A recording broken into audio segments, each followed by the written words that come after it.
reached out to the Empress ASMR in November, and I was honestly really nervous to do so because my channel is really small compared to hers. But one morning I just had a lot of copy and I reached out to some ASMR artists who do true crime on YouTube. So the Empress ASMR got back to me and offered to allow me to be a part of her holiday homicide series. So I am so excited and so honored to be a part of that with her. It's my first real true crime collaboration. So I will be linking her channel in the description. She is doing the Lawson family murder, which took place on Christmas Day in the 20s, I believe, in 1929. It is a horrifying story, and I'm very excited to see how she tells it. Again, I will link the video as well as her channel in the description and in a pinned comment. She is extremely talented. She is a queen. You should absolutely subscribe if you haven't already. If you like my true crime content and you haven't checked her out, then you are in for a treat. So, without further ado, let's get into my episode of the Holiday Homicide series. So this is actually take 2 for me in recording this video. The first time around, I had like a red fuzzy from this red sweater on my lip, like almost the whole video, and I had no idea until I went to go edit it. So that's totally fine. A lot of times I find that the second take of my video, when I make a mistake like that, is better. So maybe you guys lucked out in that sense. So as you can tell from the title, my video today is about John Ackroyd and the Highway 20 murders in Oregon. So I got most of the information for this case from an investigative journalist named Noelle Crombie. She wrote a 5-piece story in the Oregonian, or a project called Oregon Live. I believe there is also a 5-part documentary that is available on that website, and I highly suggest that you check it out. There's a lot of beautiful photography and scenery and interviews and photographs of the victims and John Ackroyd himself. So let's start. December 24th, Christmas Eve, 1978. Kay Turner, who was 35 at the time, decided that she was going to go for an 8-mile run. She was on vacation with her family friends and her husband and wanted to keep up her training regimen. They were at Camp Sherman in Oregon, which is kind of a little bit east of Central Oregon.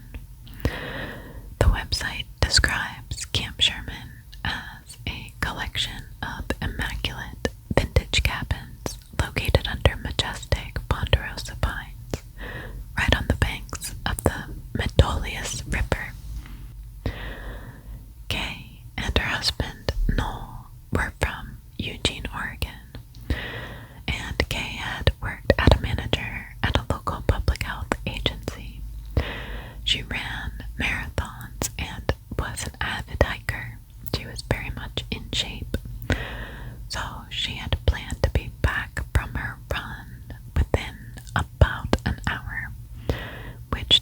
crazy. I can't imagine running 8 miles in an hour.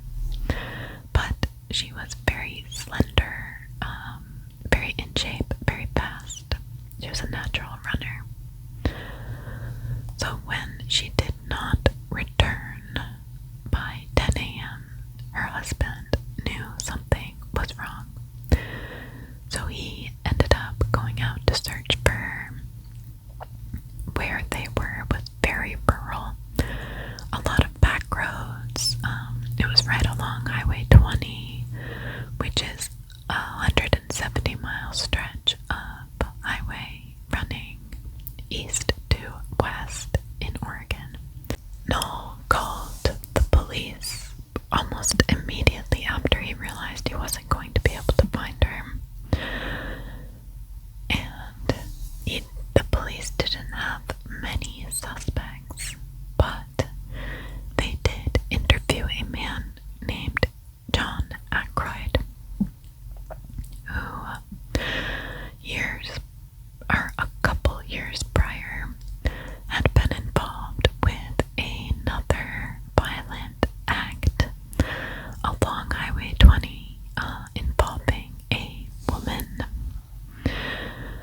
So, for a moment, John Ackroyd was a suspect because he said that he had seen Kay. He didn't say that he talked to her, but he said that he had seen her, therefore being the last person to see her alive. But police eventually moved on from him as a suspect because they started to suspect the husband, as well as a couple men that she had been having extramarital affairs with. So the spotlight was taken off of John Ackroyd. A couple years earlier, like I said, in spring 1977, John had another run-in with the law. Marlene Gabrielson had a 3-month-old daughter. She hadn't really been out since the birth of her daughter. So one night, her and her husband decided that they were going to go to Sisters, Oregon, to the Sisters Rodeo, which actually still goes on to this day, which is kind of cool. Sisters is a small town at the base of the Cascade Mountains, just west of Central Oregon. It's just off Highway 20, and Highway 20 is where John Ackroyd worked as a highway mechanic. Marlene found a friend to watch her daughter, said goodbye to the both of them, and off they went for a date night. The rodeo was about 90 minutes away, so they planned to spend the night at a campground. Later that night, after the rodeo and after Marlene had had a couple drinks, she started to really miss her daughter, and she wanted to go home, but her husband did not. Her husband wanted to stay and drink and party. So she decided that she was going to hitchhike home around midnight, and her husband didn't stop her, which I think is kind of crazy. But she wasn't going to listen to anybody. She wanted to see her daughter, and she was going to do it any way that she could. So around midnight, she walked off the campground and tried to find a ride on Highway 20. She met a man named John Ackroyd,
assuming that meant he wasn't sure if he should kill her or not. She told him very calmly, and she tried to stay calm so that she would end up getting out alive. She told him that she had a 3-month-old baby and that he should let her live. The following excerpt is from the article Ghosts of Highway 20. Ackroyd considered her for a long moment, then reached into the back of his truck and held out a dingy pair of plaid pants. Marlene put them on because hers had been completely destroyed, holding tight to the waist to keep them from slipping off. They climbed back into the truck and continued west on Highway 20. He made a brief stop at the house he shared with his mother in Sweet Home, his hometown. He went inside to get a soda and to use the bathroom. Marlene waited in the truck, afraid to move. She would need evidence so police could find him later, but she couldn't see the house number from the truck. When he returned, she asked for his phone number to help identify him, but also to make him think that she liked him. She wrote it down on a pack of cigarettes. "Maybe we can see each other again," Ackroyd said. He drove another 12 miles down the road and stopped in front of her mother-in-law's house in Lebanon, Oregon, where she'd asked him to drop her up. Marlene flew out of the pickup, a blur moving toward the house. He drove up as she banged frantically on the door. She clung to her boots, which she'd grabbed from the clearing. Her hair was matted with sticks and dirt. "Oh my God," her mother-in-law said, opening the door. "What happened?" "Call the police," Marlene said. So when she reported this to the police, they were very skeptical, and kind of unsurprisingly for the time and for rural America, the police didn't believe her. They thought that she was drunk and that she wanted it. They listened to John Ackroyd's story, and he said, "Oh, she was drunk and she wanted it and she didn't say no, blah, blah, blah." So the detectives had both of them take a lie detector test, and they decided that Marlene was lying and that John was telling the truth. And I've never heard of anything more ridiculous in my life. To have a victim of a crime like that take a lie detector test that doesn't even scientifically really prove anything. It's not even admissible in a court of law. So, needless to say, he was not charged for this crime. I want to tell you a little bit about Ackroyd's past as well. He was a state highway mechanic whose route was along US 20. He was born and raised in a small town in Oregon called Sweet Home. He didn't do well in school. He was bullied a lot. He was beat up a lot. He was made fun of. He didn't have a very good childhood. He enlisted in the army and was stationed in Korea, Thailand, and Germany, where he worked as a mechanic, but he had trouble there too. He went AWOL. He was accused of selling drugs. He also stole a lot of tools and parts from the shop where he worked. An acquaintance told detectives that they had also seen him killing small animals, because he said they were his animals and he could do with them whatever he wanted. So that's typical serial killer stuff. He was finally hired by the state as a mechanic and worked very long hours. He often worked the night shift on Highway 20, and he knew the highway like the back of his hand. Not only the highway, but the side roads and the clearings and the woods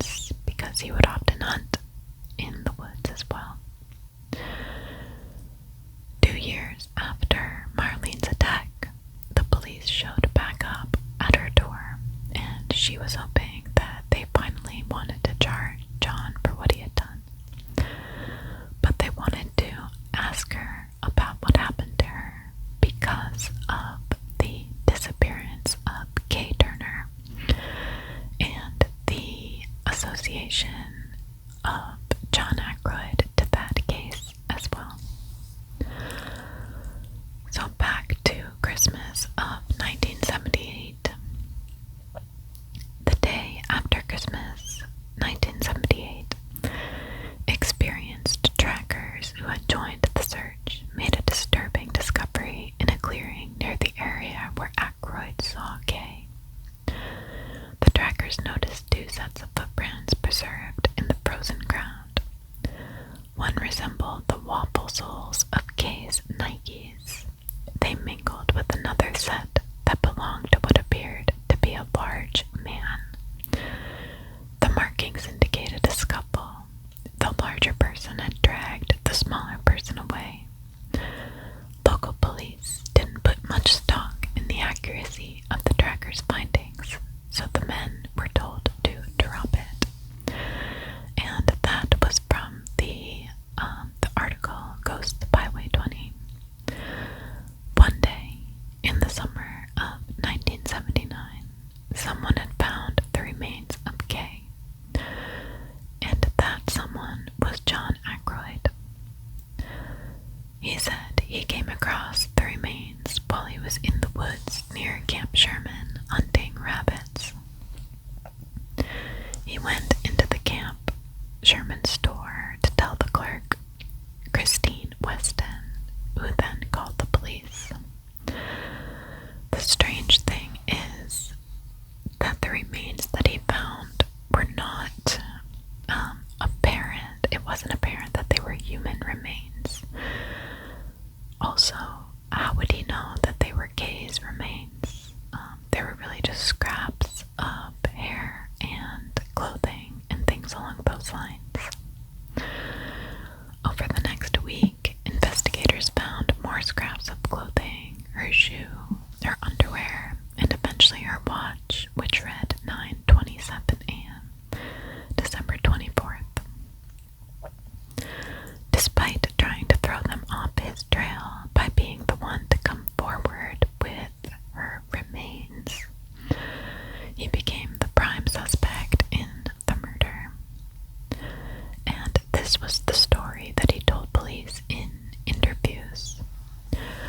Initially, he told police that he'd passed Kay without stopping. Now he admitted that he'd not only stopped, but that he had spoken to her. Over time, he added other incriminating details to the account. He revealed that he'd seen Kay's decomposing remains 2 months after her disappearance, but never thought to call the police. He said her body was lying in the same wooded area where scraps of her clothing and bits of bone were found. Her breast had been punctured by a bullet, he said, and her throat was slashed. He claimed that he'd reached down to touch the slain woman's arm and hair. The gruesome details implicated Ackroyd and suggested to investigators that he'd returned to Camp Sherman weeks after the killing to check on Kay's remains. Ackroyd also told investigators another detail that they didn't know before, that he was not alone on Christmas Eve morning. He was with his friend and hunting companion named Roger Dale Beck. The men said that they had been hunting coyotes, but later changed their story to say that they were poaching deer. Despite all of these coincidences and evidence, well, not evidence, but situations surrounding the case that involved John Ackroyd, investigators could find no physical evidence definitively linking him to the killing. He maintained his innocence, admitting only that he'd seen Kay that morning and that he had found her remains. There was then a confession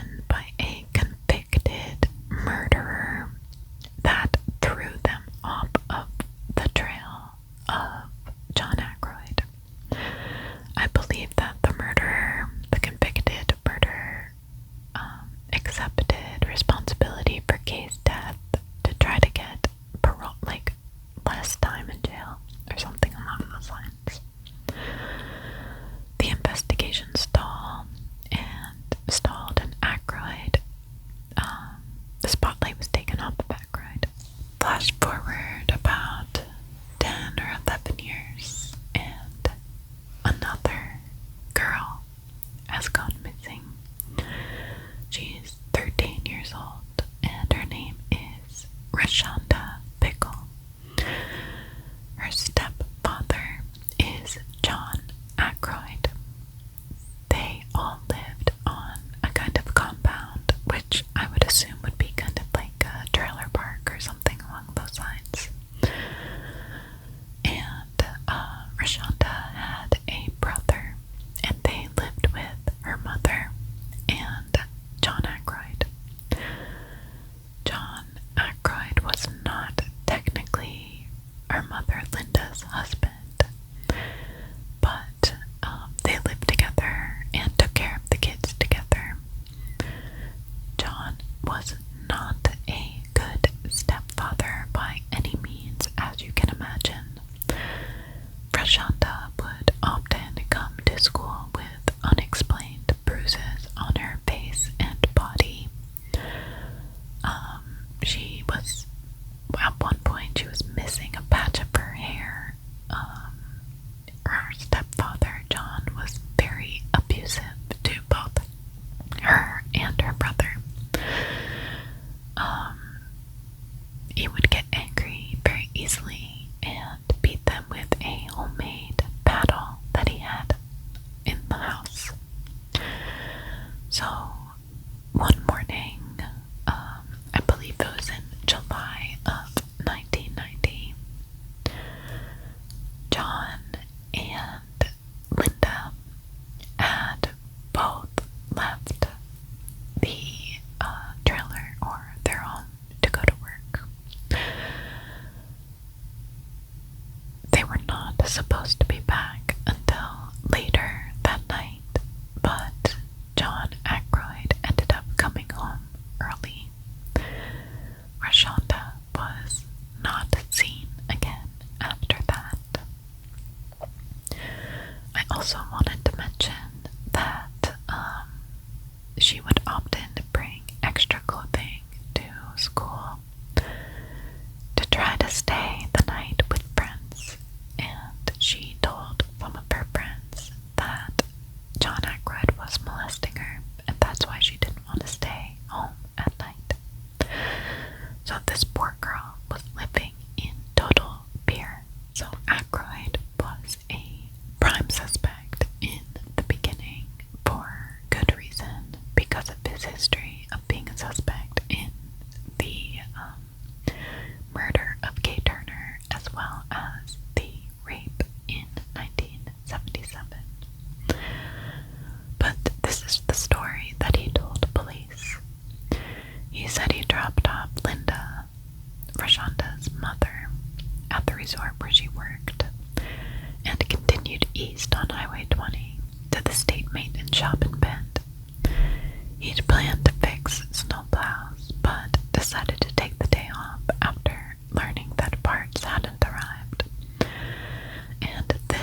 causing a lot of trouble in their marriage. So that's a really strange and disturbing detail for him to include in a police interrogation. The next morning, Linda called the police finally, realizing that the girl wasn't home. She hadn't returned home, and it seemed like she wouldn't return home. When she called the police, she was very calm. The dispatcher, the 911 dispatcher, was very confused as to why she hadn't called the police earlier. And Linda said she thought she had to wait 24 hours and that John had told her not to. When the police got there, it didn't seem like there was any evidence of a break-in. Nothing was moved or destroyed. And like I said, Ackroyd became a prime suspect. As Ackroyd became a suspect in yet another disappearance, possible murder of a girl or woman, police started to look at the Kay Turner case more closely. And they found that the ex-wife of the man that he had been with the morning of Kay's murder lived in California, and they wanted to interview her and see what she had to say. 10 years later, now that she was divorced from the man that John Ackroyd had been with, she was a childhood friend of John Ackroyd and talked fondly of him because they had known each other since they were kids.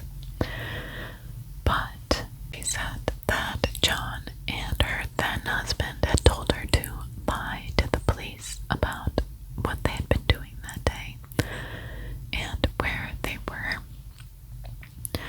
She said, "I lied like hell back then. The truth," she said, "was this.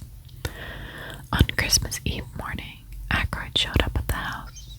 The men ate and left to poach deer, not returning until the next day," she said. "Their clothes were spattered with so much blood that she got rid of her husband's jeans and shirt. Later, the men told her that they'd mistaken Kay for a deer and fatally shot her. Over time, the story took on even darker tones. Kay had been raped and shot," Beck told Pam. She said he threatened to do to me exactly what they did to Kay Turner if she told anyone what she knew. So by early 1992, investigators were finally closing in on John Ackroyd. He had returned to his hometown of Sweet Home, Oregon, to live with his mother because the people in the compound where he lived before, mostly women, felt uncomfortable by his presence, especially because of the way that he talked about his stepdaughter. He would comment often on her development, the development of her breasts. Even after she disappeared, he would say that, oh, she must have been taken because of her development into a woman. He also would talk about the violent way in which he believed someone could have murdered her, possibly, even though they hadn't found a body or anything like that.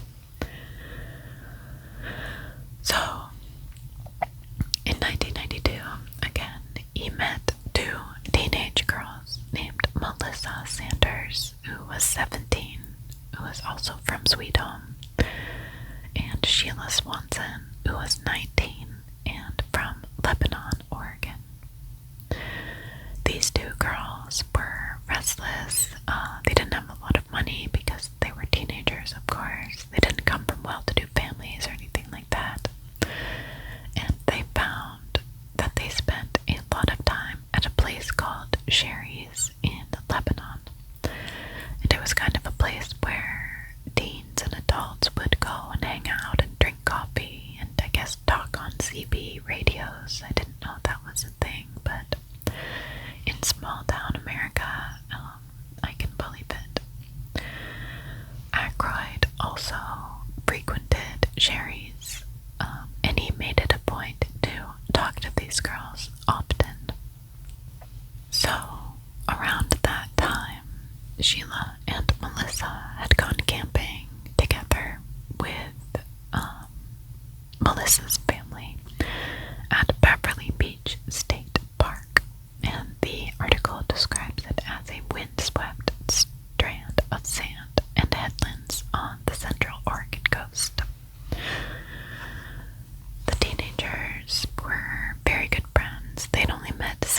months earlier though, but they bonded very quickly over kind of their interest and outlook on life.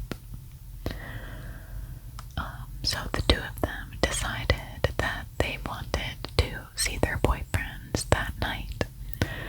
So they went to a payphone on Highway 20 and tried to get one of the boyfriends to pick them up. Neither of their boyfriends were able to do it. It was too late at night, so they decided to hitchhike and find a ride. And guess who picked them up? John Ackroyd, of course.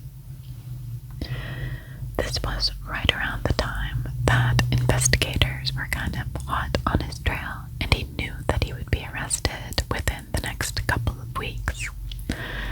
So investigators believed that he was trying to get in one last kill before he went to jail.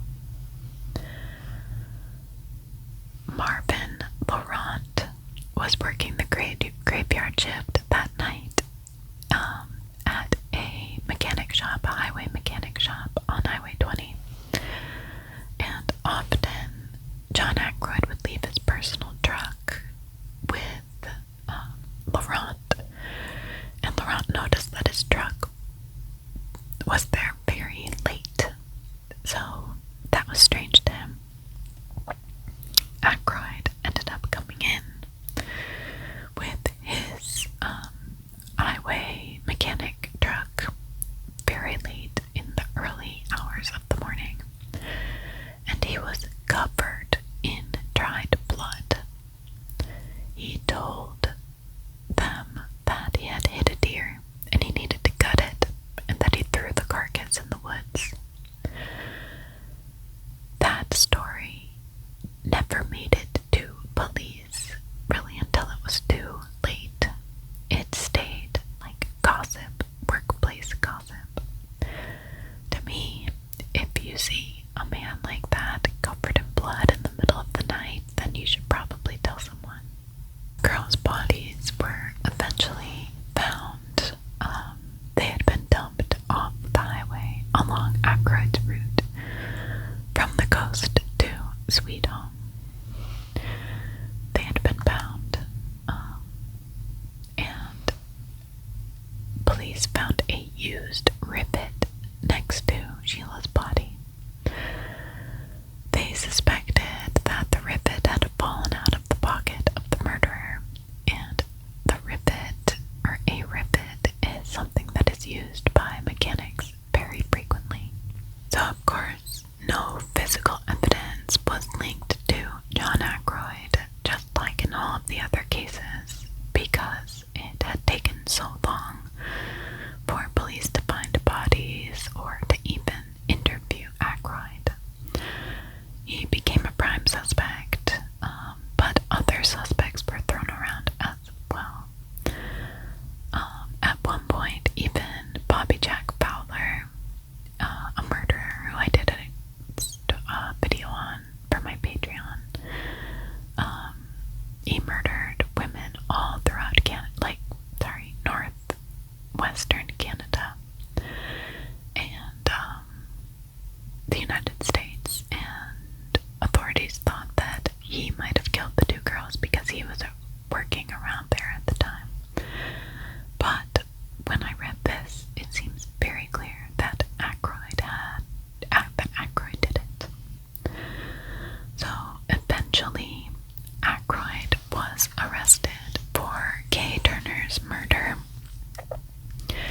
He went to jail, and prosecutors really wanted to get him for Roshanda's disappearance, because at this point they realized that she was dead.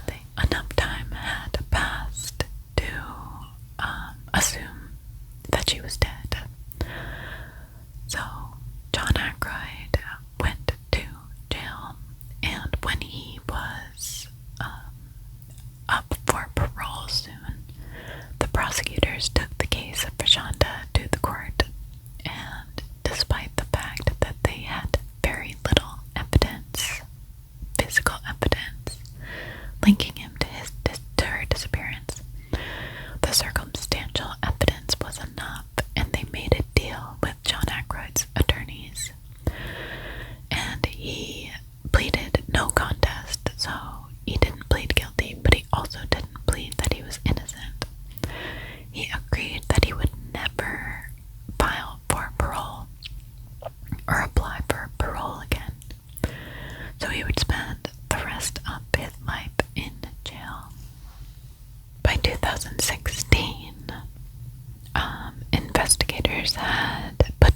case for Ackroyd being the murder of Melissa and Sheila, but at this point he was already serving a life sentence, so it would have been too expensive for them to create or bring the case to court.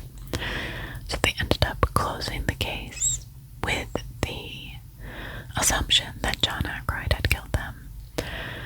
Ackroyd ended up dying of heart disease in prison. This case is so haunting to me because he eluded police officers and prosecution for so long and just continued to kill and assault in the same area for years, for almost 30 years. As of the end of this article, Roshanda's body had still not been found, and with Ackroyd dead, it seemed like they would never find it, so her mother really never had closure. This is a really difficult case because it seems like he eluded police for so long, and again, as I always seem to say, if they had just listened to and believed Marlene back in 1977, possibly some of these murders and disappearances could have been solved much earlier. So with that,